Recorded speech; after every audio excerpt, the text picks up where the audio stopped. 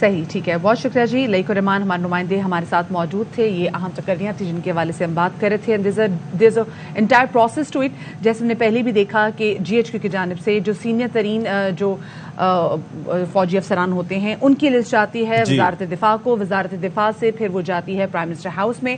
Prime minister house میں جو ہے وہ نام کا جو تقرر ہوتا ہے اس کے بعد پھر وہ بھیجتے ہیں سمری صدر مملکت کو. پھر صدر مملکت جب اس کو سائن کر دیتے ہیں اس کے بعد پھر باقاعدہ نوٹیفیکیشن جاری ہوتا ہے, نوٹیفیکیشن جاری ہو جاتا ہے. اور جیسے کہ جو نوٹیفیکیشن جاری ہو گیا, اب معاملہ رہ گیا ہے کمان سنبھالنے کا جو کہ 29 تاریخ کو ہوگا, اور جنرل قمر جاوید باجوہ ریٹائر ہو جائیں گے. اس حوالے سے بھی اس نوٹیفیکیشن میں بتا دیا گیا ہے. اور پھر جنرل سید عاصم منیر پاک فوج کی کمان سنبھال لیں گے. اور آج دنیا بھر میں جو دن منایا جا رہا ہے وہ خواتین پر جو تشدد کیا جاتا ہے اس کے خلاف آگاہی پر. جیسے ہم نے پہلے بھی بات کی کہ وائلنس کی ڈفرینٹ فارمز ہوتی ہیں. It's not only physical violence, جسمانی تشدد ہی نہیں ہے بلکہ مینٹل ٹارچر بھی اس میں آ جاتا ہے. اس کے علاوہ جائیداد میں خواتین کا حق مار لینا, اس کے علاوہ ان کو ان کی تعلیم سے جو ان کے بنیادی حقوق ہیں ان سے ان کو محروم رکھنا, یہ بھی ایک وائلنس اور ایک تشدد کی ووٹ کے حق سے شکل ہے. محروم رکھنا, ان کو ووٹ کے حق سے, جی بالکل, آپ یہ بنیادی حق میں ہمارے یہ آتا ہے. اچھا, اور آپ یہ دیکھ لیجئے کہ اس حوالے سے ہو یہ رہا ہے کہ ان چیزوں کو اتنا نارملائز کر دیا گیا. ہم 21ویں صدی میں داخل ہوئے, ایک عرصہ ہو گیا, لیکن اس کے اندر پھر چکر سارا یہ ہے کہ ان چیزوں کو اتنا نارملائز کر دیا گیا ہے کہ خواتین جن کو جائیداد میں حصہ نہیں ملتا تو ان کو یہ بتا دیا جاتا ہے کہ دس از آل نارمل. وہ خود اپنا حصہ چھوڑ دیتی ہیں کیونکہ وہ پورا سوسائٹی کا, فیملی کا, خاندان کا, جرگے کا پریشر اتنا ہوتا ہے, ایموشنلی مینیپولیٹ بھی بہت مینیپولیٹ اتنا کیا جاتا ہے کہ کوئی آواز اٹھانے کی کوشش بھی کرے تو باقی بہن بھائی اس کے خلاف ہو جاتے ہیں. بالکل, آپ نے صحیح بات کی. اچھا, اس حوالے سے ہم بات کر رہے تھے, مزید بات بھی کریں گے, لیکن اس وقت سابق وزیر اعظم شاہد خاقان عباسی کراچی میں میڈیا سے گفتگو کر رہے ہیں. طے ہو چکا ہے تو اب وہ بھی ان کے پاس معاملہ نہیں ہے, تو بہرحال آپ کو نیا تماشا کھڑا کریں گے تو وہ تماشا بھی دیکھتے ہیں. جی, آپ نیب کو ختم کرنے کا مطالبہ کس سے کر رہے ہیں؟ ڈیمانڈ کس سے؟ پارلیمنٹ آپ کے پاس ہے, حکومت آپ کی ہے, 13-14 جماعتیں آپ کے ساتھ ہیں. جی, میں مطالبہ اس ملک کے سیاستدانوں سے کر رہا ہوں. یہ کام ایک جماعت نہیں کر سکتی. سب سے پہلے آپ الزام لگائیں گے کہ اپنی جان بچانا چاہتے ہیں, اور میں نے بارہا کہا ہے کہ مسلم لیگ نون پر جو کیس ہیں وہ رہنے دیں, لیکن اس ادارے کو ختم کریں کیونکہ اس ادارے نے ملک کے نظام کو مفلوج کر دیا ہے. اچھا, آپ نے کہا کہ عمران خان کا استقبال کریں, وہ رانا ثناء اللہ کے انداز میں استقبال کریں گے یا کوئی اور اسٹائل اپنایا جائے گا دوسرا؟ نہیں, رانا ثناء اللہ صاحب بھی استقبال کریں گے. قانون کے اندر رہیں گے تو ہم کریں گے, قانون سے باہر جائیں گے تو رانا صاحب کریں گے.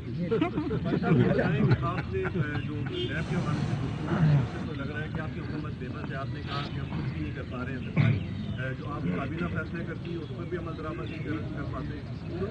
ایک ہے حکومت میں بیٹھنے کی ضرورت ہے. نمبر 2 یہ ہے سر کہ جو آرمی چیف کا معاملہ تھا, جو سیاسی گہما گہمی اور بے چینی تھی, کیا آپ کو ختم ہو جائے گی اور آپ جو باقی آپ کا جو ٹینیور ہے حکومت کا وہ آپ آسانی سے طے کر سکیں گے؟ دیکھیے, احتساب کا جو نظام ہے اس میں بے بسی نہیں ہے. یہ حقائق کو سمجھنے کی ضرورت ہے اور اس کو تمام سیاسی جماعتیں ایک کنسنسس سے حل کر سکتی ہیں, کوئی ایک جماعت نہیں کر سکتی. اور یہ بڑی واضح حقیقت ہے کہ سرکاری افسران نیب کے ہوتے ہوئے فیصلہ نہیں کریں گے, کیونکہ جو ظلم نیب نے سیاستدانوں کو پکڑنے کے لیے افسران پر کیا ہے اس کی حد آپ کو شاید معلوم نہیں ہے. جب نیب کا مقدمہ بنتا ہے کسی شخص پر, اس کی زندگی رک جاتی ہے, اس کے خاندان کی زندگی رک جاتی ہے, رشتے ٹوٹ جاتے ہیں, معاشرے میں کوئی سے بات کرنے کو تیار نہیں ہوتا. اس بات کا احساس جاوید اقبال صاحب کو ہے, اور اس جاوید اقبال کو جواب دینا پڑے گا انشاءاللہ ایک دن. اس نیب کے افسران کو جواب دینا پڑے گا جو ظلم نیب میں ہوئے ہیں. جہاں تک آرمی چیف کا مسئلہ ہے, یہ میڈیا سرکس لگائی گئی, اس کی کوئی ضرورت نہیں تھی. قانون بڑا واضح ہے, جو 3 اسٹار جنرل ایلیجیبل ہوتے ہیں ان کے نام پرائم منسٹر کو بھیجے جاتے ہیں, وہ اس میں سے ایک آرمی چیف بن جاتے ہیں اور ایک چیئرمین جوائنٹ چیف بن جاتے ہیں. یہ ساری بات ہے, ایک دن میں مرحلہ طے ہو گیا, لیکن جو سرکس لگائی گئی اس چیز کی ضرورت نہیں ہے. تو سبق یہی ہے کہ ان معاملات کو سرکس نہ بنایا جائے, ان کو جو سنجیدگی ہے اس سے لیا جائے. صاحب 7-8 مہینے سے تو عمران خان صاحب نے جو آپ سرکس کہہ رہے ہیں انہوں نے جان برپا کیا ہوا تھا. کبھی میرٹ ڈی میرٹ کی بات ہو رہی تھی, کبھی پسند ناپسند کی بات ہو رہی تھی. تو اچانک کون سی جادو کی چھڑی آ گئی کہ کل وہ بالکل خاموشی سے, ابھی تک ان کا کوئی ٹویٹ نہیں آیا, کوئی اسٹیٹمنٹ نہیں آیا, آرمی چیف کر رہی تھی ہوگی اور وہ خاموشی سے بیٹھے ہوئے. جب آپ جو صدر مملکت ہے ان کے رول کو بھی اپریشیٹ کریں گے یا نہیں؟ جب عمران خان صاحب نے جب آئین پڑھا تو ان کو سمجھ آ گئی کہ طریقہ کار کیا ہے, کیونکہ انہوں نے وہ طریقہ کار فالو نہیں کیا تھا اور اس وقت جنرل باجوہ صاحب کو بھی اور فوج کو بھی امبیرس کیا کہ 3.5 مہینے پہلے ہی اپنے خط سے ایکسٹینشن دے دی تھی. یہ نظام نہیں ہے. جب نظام ان کو سمجھ آ گیا تو پھر بات ان کو اکثر باتیں دیر سے سمجھ میں آتی ہیں. میں کسی شخص پر بھی, چاہے وہ ملک کا صدر ہو, کوئی تنقید یا بات نہیں کرنا چاہتا, لیکن آئین کے مطابق اپنی ذمہ داری پوری کرنے پر کوئی شخص بھی مبارکباد کا اہل نہیں ہوتا. یہ اس کی ذمہ داری ہے, آئین کے اندر رہے, اس کے مطابق اپنا فیصلے کرے, فرض منصبی ہے اور ایک اوتھ لیا ہوتا ہے جو بھی ان عہدوں پر لوگ ہوتے ہیں. شاہد صاحب, IMF کو آپ کی گورنمنٹ مطمئن کرنے میں کامیاب نہیں ہو رہی, ٹو مور کا مطالبہ پھر آ گیا. دوسری بات یہ بتائیے گا, رشیا کے ساتھ جو آپ لوگ ڈیل کر رہے ہیں سستے گیس اور تیل کی, وہ کب تک ہو جائے گی اور امریکہ کی طرف سے کوئی پریشر تو نہیں اس سلسلے میں؟ دیکھیں, امریکہ سے تو کوئی پریشر نہیں ہے روس سے بات کرنے میں, لیکن جو ان ٹرانزیکشن کے حقائق ہیں اس کے مطابق ہی وہ معاملہ ہو سکتا ہے. پاکستان حکومت کوئی خام تیل امپورٹ نہیں کرتی, یہ ریفائنریز خود کرتی ہیں, تو ان کو اختیار ہے کہ وہ خود یہ کام کر لیں. اگر وہاں LNG اویلیبل ہوئی تو ہم ان سے بات کر لیں گے. یہ ساری بات. IMF کے معاملہ یہ پروسیس ہوتا ہے, یہ چلتا رہتا ہے. IMF کی ڈیمانڈز ہوتی ہیں, ان کو مینیج کیا جاتا ہے. ان کی ڈیمانڈ ہوتی ہے کہ اضافی ٹیکس لگائے جائیں, مزید لیویز لگائی جائیں, تو وہ نیگوشیٹ کرنی پڑتی ہیں. تو یہ پروسیس ہے, انشاءاللہ مکمل ہو جائے گا. گیس کی صورتحال میں کوئی بہتری آئے گی کہ LNG کا نیا کانٹریکٹ آپ لوگوں کا کوئی سلسلہ ہو رہا ہے؟ جی, نئے کانٹریکٹ جو آج آپ کریں گے وہ 3 سال سے پہلے شروع نہیں ہو سکتے. بہرحال ہم کوشش جاری رکھیں ہیں کہ اسپاٹ پر جو مل جائے مناسب قیمت پر تو وہ لایا جائے. بہرحال ہمیں امید ہے کہ جو اقدامات لیے گئے ہیں اس سال پچھلے سال سے انشاءاللہ بہتر حالات ہوں. ابھی کوئی لگ رہا ہے آرمی چیف کی تقرری تو ہوگی, کوئی پاکستان میں سکون آئے گا تو بار کہتا ہوں. کراچی میں رہنما مسلم لیگ نون اور سابق وزیر اعظم شاہد خاقان عباسی اس وقت میڈیا سے گفتگو کر رہے تھے, اور اس سے پہلے ہم بات کر رہے تھے خواتین پر ہونے والے تشدد کے حوالے سے. اور ہمارے ساتھ موجود ہیں صوبائی خاتون محتسب پنجاب نبیلہ حاکم خان صاحبہ, ان کو شامل گفتگو کریں گے. ایک بار پھر سے نبیلہ صاحبہ, بہت شکریہ آپ کا کہ آپ نے اتنی دیر انتظار کیا, کیونکہ آپ کو پتہ ہے کہ بریکنگ نیوز آتی ہے, ہمیں وہ دینا زیادہ ضروری ہمارے لیے ہوتا ہے. اچھا, آپ بتا رہی تھی ہمیں کہ کس نوعیت کے کیسز آپ کے پاس آتے ہیں اور جو آنر کلنگز کے واقعات ہیں, پلیز ذرا اس حوالے سے بھی بات کیجیے گا, کیونکہ ہم نے پنجاب میں دیکھا ہے کہ آنر کلنگز, اور اسپیسیفکلی اگر اندرون سندھ کی بات کریں, پنجاب کی بات کریں, تو آنر کلنگز پورے ملک میں تو آنر کلنگز کے واقعات کم نہیں ہو رہے, بڑھ رہے ہیں, اور جو مجرم ہوتا ہے وہ اس کو گھر والے معاف بھی کر دیتے ہیں. یہ کہاں لوپ ہول ہے سسٹم میں؟ دیکھیں, ایک تو جہاں تک بات ہوتی ہے آنر کلنگ کے, جہاں بہت سارے اور ایلیمنٹس بھی ہوتے ہیں, اس میں ایک بہت بڑا میں سمجھتی ہوں جو ایشو بنتا ہے وہ جائیداد میں سے حصے کی بات جب چلتی ہے. پنجاب میں تو یہ خاص طور پہ دیکھا گیا ہے کہ جب خاتون اپنے وراثت کے حق کے لیے یا جب اپنی پراپرٹی کو حاصل کرنے کے لیے قدم اٹھاتی ہے, آواز اٹھاتی ہے, تو بہت سارے ایسے واقعات ڈیورنگ کمپلینٹس پروسیڈنگ, جب ہمارے پاس کمپلینٹ آتی ہے تو اس وقت بھی ہم نے کہیں نہ کہیں یہ ضرور دیکھا ہے کہ ریزسٹنس اتنی زیادہ آتی ہے اس طرف سے, عزیزوں کی طرف سے زیادہ تر, چونکہ جیسے آپ نے بھی پہلے کہا کہ اپنے ہی عزیز اور ریلیٹیوز جو ہیں وہ ان پوزیشن ہوتے ہیں, اور ان کو جب ان کی پوزیشن نہیں ملتی اور خاتون محتسب کا آرڈر ہو یا کسی اور کورٹ کا آرڈر ہو, تو جب اس کی کمپلائنس ہوتی ہے تو وہاں اکثر جو ہے لڑائی جھگڑا اس حد تک بڑھ جاتا ہے کہ قتل و غارت تک بات پہنچ جاتی ہے. سو یہ بالکل حقیقت ہے. اور ہمارا جو اگلی بات آپ نے پوچھی وہ ہمارا پروسیجر کیا ہے کمپلینٹس کا, تو میں یہ بلکہ آپ کے پروگرام میں مجھے آج موقع ملا ہے, میں بتانا چاہتی ہوں کہ یہ ایک ریولوشنری لا ہے اور پنجاب حکومت کا بہت بڑا ایک قدم ہے towards protection of women rights. ہم ویمن رائٹس کی بات کرتے ہیں, بہت سارے ہم صرف تشدد کے واقعات کو یا ہیراسمنٹ کی بات کرتے ہیں, لیکن میں سمجھتی ہوں کہ مستحکم پاکستانی اور ایک اچھی شہری ہونے کے ناطے اس کا یہ حق بھی ہے کہ اسے اس کی وراثت کا مکمل حق ملے اور وہ اپنی مرضی سے اس کو پرابلم از جو ہم ڈسکس کر رہے تھے وہ یہ ہے کہ یہ معاملہ کسی ایک شخصیت کا نہیں ہوتا کہ یہ عورت ہے، آپ نے جا کے اس کو کہا کہ بھائی یہ تمہارا حق ہے، یہ تمہیں حق لینا ہے، لیکن اس کا مقابلہ اس کے اپنے بہن بھائیوں سے ہوتا ہے، اس کی اپنی بہنوں سے ہوتا ہے کہ جو کہ اس چیز پہ تیار نہیں ہوتی ہیں، اس کے ماں باپ سے، خاندان سے، اس کے علاوہ پھر برادری سے، کیونکہ تو اس کے اندر پھر یہ سپورٹ ایک سپورٹ سسٹم کی ضرورت ہے تاکہ اس کو اس چیز پہ تیار نہ صرف تیار کیا جا سکے بلکہ ہر لمحہ اس کا ساتھ رہ کے اس کو حق دلوایا جا سکے.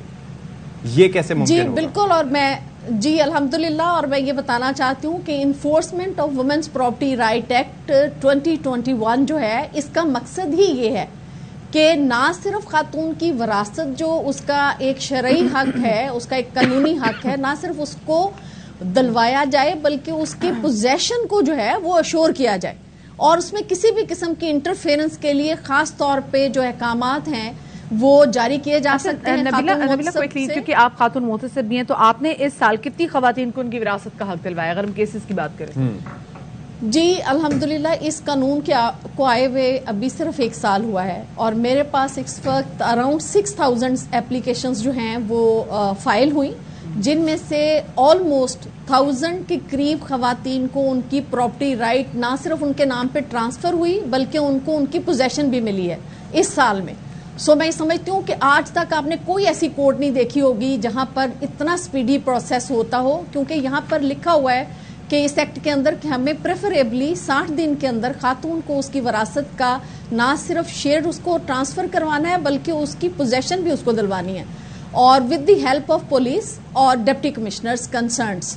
تو ہم پوری طرح سے اس کے اوپر کام کر رہے ہیں، اور بہت ہماری کوششوں سے میں یہ بھی بتانا چاہوں گی کہ اب اس کے دائرہ کار کو بھی وسیع کیا گیا ہے، کیونکہ بہت فار فرنگ ایریا سے خواتین کو لاہور آنا پڑتا تھا. لیکن اب ہمارے ڈویژنل ہیڈ کوارٹرز کے اوپر بھی ہمارے آفیسز جو ہیں وہ اچھی بات ہے، کیونکہ اکثر خواتین تو جب اپنے حق کے لیے دوسرے شہر جاری ہوتی ہیں تو راستیات ان کو پہنچنے نہیں دیا جاتا، یا جب وہ گھر سے نکلتی ہیں تو منزل مقصود تک پہنچنے چیلنجز بہت ہوتے ہیں. بہت شکریہ جی. نبیلہ خاتون خان صاحب ہمارے ساتھ ہوتی ہیں. اچھا جی، ہم بارہا تذکرہ کرتے ہیں اور یہ معاملات ایسے ہیں، یہ جو سیلاب کا معاملہ ہے اور اس کے نتیجے میں جو 3.5 کروڑ سے زائد افراد جس طریقے سے ہم نے دیکھا تھا کہ اپنے گھروں سے گھر بار سے محروم ہو گئے تھے، بے گھر ہو گئے تھے، تو ہماری کوشش یعنی کہ RY نیوز کی کوشش رہی ہے کہ اس معاملے کو بالکل وہ دبنے نہ دیں بلکہ اس کو ہائی لائٹ کریں، کیونکہ یہ ایک بہت بڑا مسئلہ ہے. سیلاب کی جو ڈیوسٹیشن ہوتی ہے اس کی تباہی زلزلے سے مختلف ہوتی ہے. زلزلہ آتا ہے، تباہی مچا کے چلا جاتا ہے، اس کے بعد ریسکیو کا ورک ہوتا ہے، بہت تباہی ہوتی ہے. لیکن سیلاب میں یہ ہوتا ہے کہ اٹس اے سلو ڈیتھ، یعنی کہ یہ ایک لمبے عرصے تک اس کو جو لوگ اس سے افیکٹڈ ہوتے ہیں ان کو مدد کی ضرورت ہوتی ہے، ریہیبلیٹیشن کی ضرورت ہوتی ہے. اور ایسا ہی ہم دیکھ رہے ہیں کہ سندھ میں بھی ہے، باقی جو علاقے سیلاب سے متاثر ہوئے ہیں وہاں پر بڑے بلوچستان میں، پنجاب میں اور ستی تقریباً اب 3 کروڑ سے زائد جو آبادی ہے پاکستان کی وہ اس سیلاب سے متاثر ہوئی ہے. اندرون سندھ کی اگر ہم صورتحال دیکھیں تو وہاں پر بہت سارے علاقے ایسے ہیں، ہم نے کل آپ کو دکھایا کہ کس طریقے سے ڈی جی خان میں وہاں پہ جو میت تھی اس کو پانی سے گزار کے 8 کلومیٹر تک اس کے ورثاء لے کے گئے، اس کو دفنانے کے لیے نہیں ہے کہ زمین تک اویلیبل نہیں ہے. لوگ اب کہتے ہیں خشک مٹی کو ترس رہے ہیں کہ ہم اپنے پیاروں کو کہاں پر دفنائیں. تو جہاں پر صورتحال یہ ہو تو وہاں پہ بنیادی حقوق کی ہم بات کیسے کریں؟ ابھی تک بہت ساری جگہوں سے پانی نہیں نکالا جا سکا، اور یہ کہا جا رہا ہے کہ it will take more then a year کہ وہ تمام تر جو چیزیں، وہ تمام تر جو شہر آباد تھے، وہ گاؤں، وہ دیہات جو آباد تھے، جو کہ اب دریا کی صورت اختیار کر گئے، وہ واپس کیسے اس صورت کو واپس جائیں گے؟ وہ لوگ جو کہ اس وقت بے آسرا، بے سر و سامانی کی حالت میں سڑکوں پر بیٹھے ہوئے ہیں، جو سیلاب متاثرین میں سے ہیں، ان کو سمجھ میں نہیں آ رہا کہ وہ کیسے اپنی زندگی آگے بڑھائیں گے، کیونکہ پردے دار لوگ ہیں، شریف لوگ ہیں، اور وہ خوف کھاتے ہیں کہ کس طریقے سے سڑکوں پہ جو ٹینٹ لگائے ہوئے ہیں وہاں پہ اپنے جوان بچیوں، اپنی بیٹیوں کو کیسے رکھیں. حیدرآباد میں آپ کے سامنے ہم دیکھا تھا کہ بہت سارے تو لوگ ایسے تھے ستی آگے کہ جو لوگ اپنی بچیوں کو، اپنی بیٹیوں کو ان گھروں سے جن میں تقریباً 5 فٹ پانی تھا وہ لے کے نہیں آئے تھے. انہوں نے کہا نہیں، ہماری غیرت یہ گوارا نہیں کرتے کہ ہم اپنی بچیوں کو لے کر آئیں باہر. ایسے واقعات بھی رونما ہوئے ہیں جس میں بچے وہاں سے غائب ہوئے ہیں. اور سردی بھی بہت ہے، اب موسمی جو بخار، نزلہ، زکام، یہ ساری چیزیں آ رہی ہیں، اس کے بعد نمونیا اور یہ ساری چیزیں فالو کریں گی. اگر ہم نے خیال نہیں رکھا، اگر ہم نے یہ موسمی بیماریاں پھیلنے کے بعد بھی ان کو علاج کی سہولت نہیں دی اور ساتھ ساتھ ان کو جو ہے وہ گرم کپڑے پرووائڈ نہ کیے، تو اس ساری صورتحال پہ بات کر لیتے ہیں. ہمارے ساتھ موجود ہیں بیورو چیف سے Lala Asad Pathan. Thank you so much for being with us. Lala, یہ ایک ایسا مسئلہ ہے جس کے اوپر آپ بھی ہائی لائٹ کرتے رہے, اور یہ چیلنجز آج سے نہیں ہیں, یہ بقرعید آنے کے بعد سے, یعنی کہ جولائی سے یہ سلسلہ شروع ہو گیا تھا, اور ابھی تک یہ رکنے کا, کوئی تھمنے کا, ان کی مشکلات کم نہیں ہو رہی. سب سے زیادہ جو خراب صورتحال ہے اگر ہم بات کریں تو کن علاقوں میں سندھ کے؟ دیکھیں جی, سیلاب سے سب سے زیادہ جو متاثر ہوا تھا وہ تو بیسکلی سندھ ہوا تھا, اور اس کے بعد پھر بلوچستان, اور پھر جو ہے وہ آپ کا پنجاب کا جو سرائکی بیلٹ ہے اس کا کچھ حصہ متاثر ہوا تھا.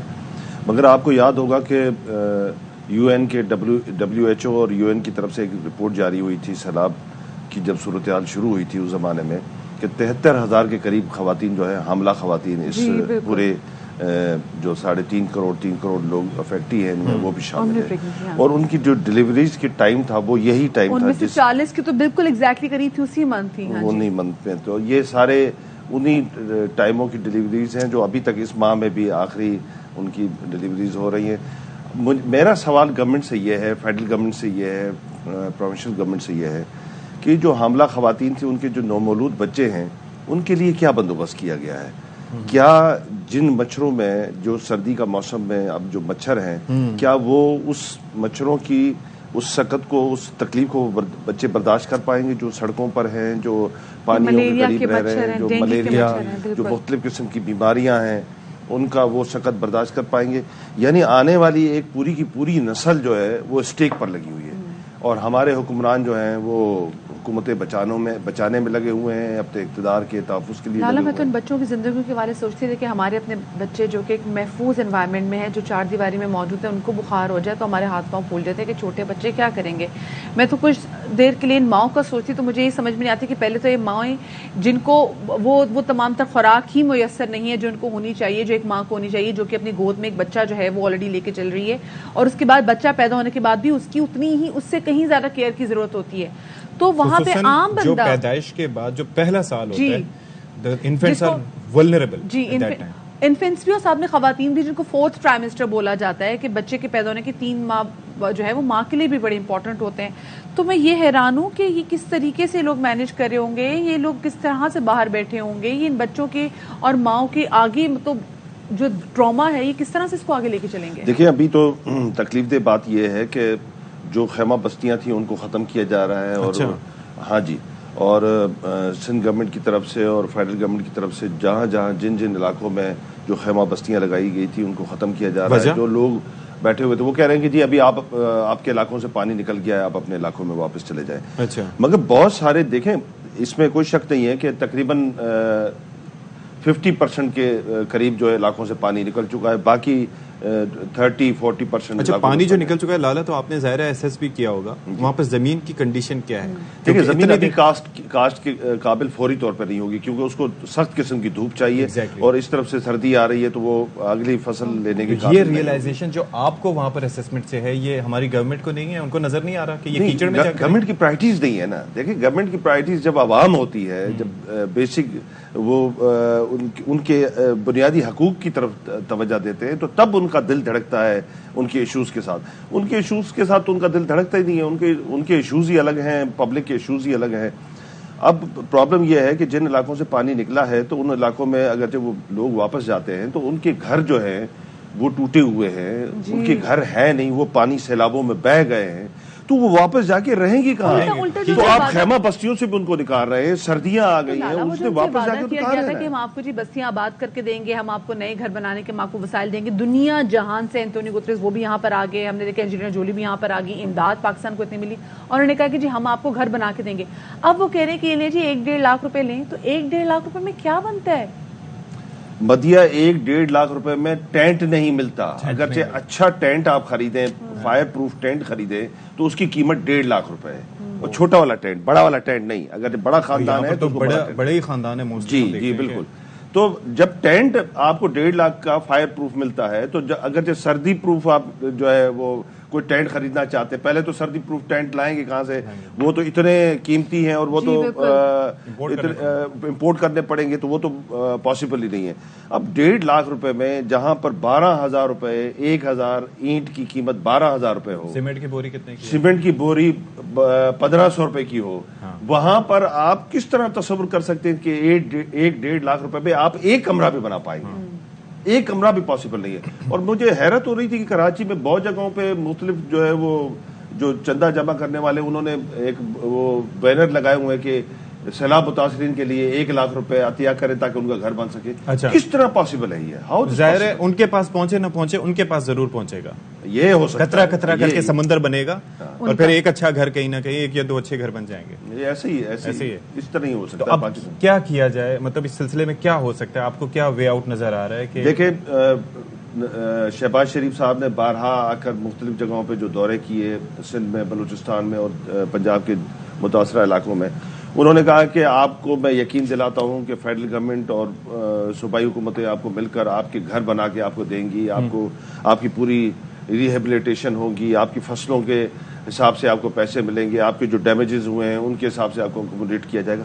کہاں کیا جا رہا ہے؟ کیوں نہیں کیا جا رہا ہے؟ کیوں اپنے لوگوں کو اس طرح بے سر و سامانی کی حالت میں کھلے آسمان کی تلے چھوڑا گیا ہے؟ اور اب جو سردی، اللہ معاف کرے، آپ تو کراچی میں رہنے والے جو لوگ ہیں ان کے لیے سردی تھوڑی سی کم ہوتی ہے، یہاں پر انٹیریئر سندھ میں یا انٹیریئر پنجاب میں یا بلوچستان میں سردی کی تو انتہا ہوتی ہے، وہاں پر تو -1 پہ چلا جاتا ہے، وہاں تو اس سے بھی زیادہ۔ اور سر وہ ٹیمپریچر اپنی جگہ جو فیل لائق ہوتا ہے وہ تو ایک الگ ہی چکر ہے نا، وہ تو ایک اور جہاں جن علاقوں میں ابھی تو دیکھیں دادو ابھی تک افیکٹ ہی ہے، آپ کا دادو بیڑ یہ تمام علاقوں میں ابھی بھی 5-5 6-6 فٹ، کہیں 7-7 8-8 فٹ پانی کھڑا ہوا ہے۔ اور اسی طرح آپ خیرپور کے علاقے میں جائیں گے تو وہاں پر آپ ٹھری میروا پورے کا پورا ان کا جو تحصیل ہے وہ ڈوبا ہوا ہے پانی۔ یہ ان علاقوں میں جب ہوا چلتی ہے اور ٹھنڈی ہوائیں چلتی ہیں تو جب جہاں پانی موجود ہوگا کتنا مشکل اور کتنا سخت ہوگا وہ تمام لوگوں کے لیے۔ یہ اپنی جگہ سڑکوں کی جو تباہی ہے اس کے اوپر تو ابھی تک کوئی فوکس نہیں ہوگا میرے خیال میں، ابھی تو کوئی فوکس نہیں ہوگا۔ ہائی وے پہ فوکس نہیں، آپ دیکھیں نا وہ کتنا بڑا وہ 7 کو جو زائرین جا رہے تھے وہ 20 دیکھیں پہلے جو متاثرین سڑکوں کے کنارے بھی جو بیٹھے ہوئے تھے ان کو گورنمنٹ کی طرف سے کوئی کھانا مانا مہیا کیا جاتا، اب وہ بھی ختم ہو گیا۔ بعض سوائے کچھ NGOs ہیں وہ نظر آتی ہے کہیں نہ کہیں کچھ کھانا مانا بانٹتے ہوئے۔ یا بریک لے لیتے ہیں، بریک کے بعد کچھ مزید گفتگو کریں گے، بریک لیتے ہیں۔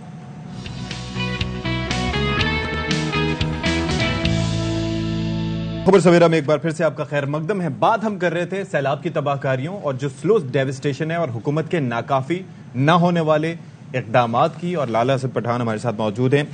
ان دی اینڈ لالا یہ بتائیں کہ اب فوری طور پر سردیاں بہت ہیں، بہت مشکلات ہیں، فوری طور پر کیا کیا اقدامات ہونے چاہیے اس وقت؟ دیکھیں فیڈرل گورنمنٹ اور پروونشل گورنمنٹ کو مل کر اور تمام NGOs کو مل کر، چاہے وہ ملکی ہوں یا بین الاقوامی ہوں، فوری طور پر کمبلز کی ضرورت ہے، ادویات کی ضرورت ہے۔ ان جتنے بھی لوگ ہیں ان کو فوری طور پر ریہیبلیٹیٹ کیا جائے، ان بلڈنگ کی طرف، ان عمارتوں کی طرف، ان سرکاری عمارتوں کو خالی کرایا جائے جہاں پر ان تمام سیلاب متاثرین کو، جو زیادہ متاثرہ علاقے ہیں ان کے جو لوگ وہاں پر بسے ہوئے ہیں ان کو وہاں پر بھیجا جائے، یا پھر ان کو ایک خطیر رقم، تمام لوگوں کو خطیر رقم دی جائے تاکہ وہ فوری طور پر 10-15-20 روز کے اندر اپنا کچا پکا کسی بھی صورت۔ اور وہ خطیر رقم کیا ہونی چاہیے؟ کم سے کم ایک متاثرہ خاندان کو 20 لاکھ روپے ملنے چاہیے، تب بھی ممکن ہو پائے گا کہ وہ ایک درمیانی قسم کی زندگی یا نومینل قسم کی کوئی زندگی۔ اس سے بہتر ہے کہ اگر آپ کو ٹرانسپیرنسی پہ شبہ ہے کہ رقم ادھر ادھر ہو جائے گی، خود بنا کے دے دیں۔